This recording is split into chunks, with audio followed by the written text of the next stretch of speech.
文化部希望透过表演艺术，让观众自然接触台语，提升母语能力。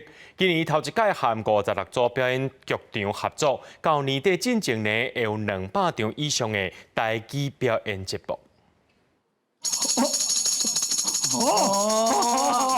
紧张！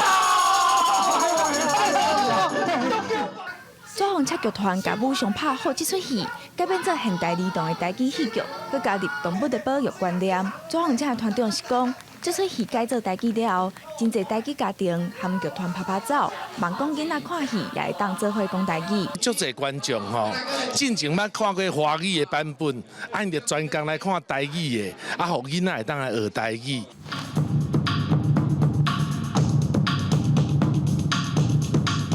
另外，红心宝宝儿童剧团改编的《红心宝宝上午分过》，团长是表示，真侪囡仔看戏学台语，11档来，囡仔也听捌歌戏。这个剧团，阮希望会当推广阮的本土文化，也搁有传统戏剧，互咱台湾的囡仔。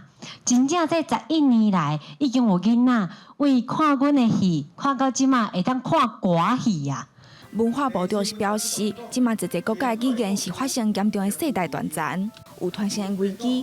文化部期待透过表演艺术，把台语找倒转来，也爱创造语言友善的环境。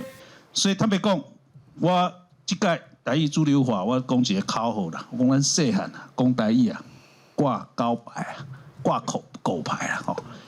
即届啊，讲台语爱拍金牌。 即摆文化部推出的表演，计强支持200场以上的节目，到12月进前会伫全台演出，邀请全国的民众到店来看戏，做伙讲台语。记者柯家山林秀凯台北报道。